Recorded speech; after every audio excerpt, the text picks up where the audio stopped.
ఛత్రపతి శివాజీ మహారాజ్. ఛత్రపతి శివాజీ మహారాజ్ పూర్తి పేరు శివాజీ భోంస్లే. ఫిబ్రవరి 19, 1630న పూణేలోని శివనేరి కోటలో షాహాజీ భోంస్లే జీజాబాయిలకు జన్మించారు. శివాజీ వ్యక్తిత్వ రూపకల్పనలో ఆయన తల్లి జీజాబాయి ప్రధాన పాత్ర పోషించారు. ఆమె చిన్నతనంలో నుండి ఆయనలో ధైర్యం, హిందూ ధర్మం పట్ల గౌరవం, స్వరాజ్య స్థాపన కాంక్షను పెంపొందించారు. జీజాబాయి మరియు దాదాజీ కొండదేవ్ చూసుకున్నారు. వారు ఆయనకు రాజనీతి, యుద్ధ విద్యలు మరియు పరిపాలనాంశాలలో శిక్షణ ఇచ్చారు. చాలా చిన్న వయసులోనే కత్తిసాము, విలువిద్య మరియు గుర్రపు స్వారీలో ఆరితేరారు. తల్లి జీజాబాయి చిన్నతనం నుంచే రామాయణం, మహాభారత కథలు చెబుతూ ధైర్య సాహసాలు, దేశభక్తిని నూరిపోశారు. 17 ఏళ్ల వయసులో శివాజీ మొట్టమొదటి యుద్ధం చేసి బీజాపూర్ సామ్రాజ్యానికి చెందిన తోర్నా కోటను సొంతం చేసుకున్నాడు. మరో 3 ఏళ్లలో కొండన, రాజ్గఢ్ కోటలను సొంతం చేసుకుని పూణే ప్రాంతాన్నంతా తన స్వాధీనంలోకి తెచ్చుకున్నాడు. శివాజీ తమ కోటలను సొంతం చేసుకోవడం చూసి ఆదిల్ షా మోసపూరితంగా శివాజీ తండ్రి అయిన షాజహాన్ని బందీ చేశాడు. తరువాత శివాజీని బెంగుళూరులో ఉన్న శివాజీ అన్న అయిన శంభాజీని పట్టుకోవడానికి 2 సైన్యాలు పంపగా అన్నదమ్ములు ఇరువురు ఆ సైన్యాలను ఓడించి తమ తండ్రిని బంధ విముక్తుని చేయించుకున్నారు. అప్పుడు ఆదిల్ షా యుద్ధ భయంకరుడుగా పేరు పొందిన అఫ్జల్ ఖాన్ను శివాజీపైకి యుద్ధానికి పంపించాడు. అఫ్జల్ ఖాన్ సేనను శివాజీ సేన దట్టమైన అడవుల్లో అటకాయించి మెరుపు దాడులతో మట్టి కరిపించింది. ఈ విజయంతో శివాజీ మరాఠా యోధుడిగా మహారాష్ట్ర అంతటా పేరు తెచ్చుకున్నాడు. ఎలాగైనా శివాజీని అణచాలని బీజాపూర్ సుల్తాన్ యుద్ధ వీరులుగా పేరు తెచ్చుకున్న అఫ్జల్ వస్తూన్ సైనికులను పంపించగా శివాజీ సేన వేల సంఖ్యలలో వస్తూన్లను చంపి విజయం సాధించింది. ఈ సంఘటనలో శివాజీ కీర్తి ప్రతిష్టలు భారతదేశమంతా వ్యాపించాయి. ఎందరో హిందూ రాజులకు శివాజీ ఆదర్శంగా నిలిచాడు.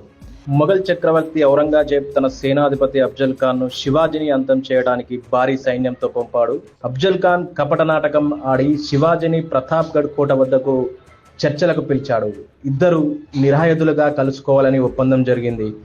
అఫ్జల్ ఖాన్ తన ఇంటిపై కవచం ధరించి దాచిన కత్తితో శివాజీని చంపాలని పథకం వేశాడు. శివాజీకి ఈ విషయం ముందుగానే తెలుసు. లింగనం చేసుకునే నెపంతో అఫ్జల్ ఖాన్ శివాజీని చంపబోగా శివాజీ తన చేతి వేళ్లకు అమర్చిన పులిఘోర్తో అఫ్జల్ ఖాన్ కడుపులో పొడిచి ఆ క్రూరమైన అఫ్జల్ ఖాన్ ను అంతం చేశాడు. అది 1653వ సంవత్సరం. శివాజీ మహారాజ్ బీజాపూర్ సుల్తాన్తో యుద్ధం చేస్తున్నప్పుడు ఛత్రపతి మరాఠీ సేన మొత్తం 3000 మంది, కానీ సుల్తాన్ సేన 48,000 మంది. అప్పుడు శివాజీ మహారాజ్కి 23 ఏళ్లు. సేనాపతిలతో కలిసి కనుల మీద నుండి సుల్తాన్ సేనాన్ని ఓడించుకుంటూ వెళ్తున్నారు. ఇప్పుడు శివాజీ మహారాజ్ యొక్క గురువు సమర్థ రామదాస్ గారు శివాజీ రాజు దగ్గరికి వచ్చి, నీకు యుద్ధంలో విజయం చాలా అవసరం, అవి నీవు వెంటనే శ్రీశైలం వెళ్లి భ్రమరాంబ దేవిని పూజించాలని సమర్థ రామదాసు శివాజీ గారికి చెప్పారు.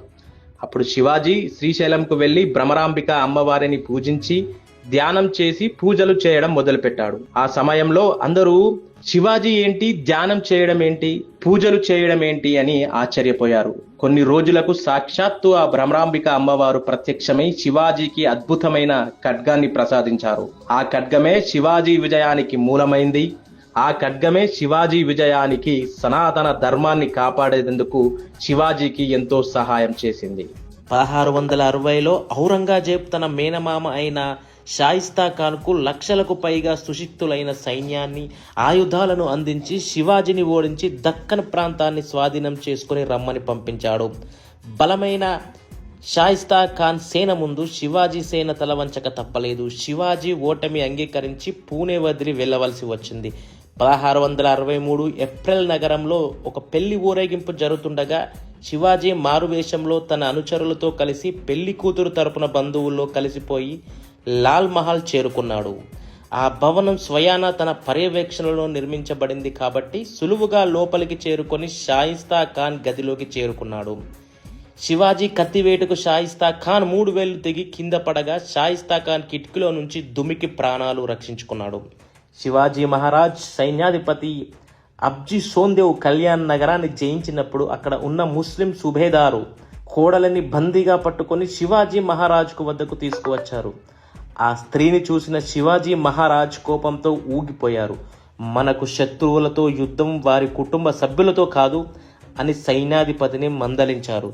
శివాజీ ఆ ముస్లిం యువతితో, తల్లి, నువ్వు నాకు మా అమ్మతో సమానం. శివాజీ తన సైన్యాధిపతి చేత ఆమెకు క్షమాపణలు చెప్పించి పట్టు వస్త్రాలు, ఆభరణాలు బహుమతిగా ఇచ్చి పూర్తి రక్షణతో ఆమె ఇంటికి పంపించారు.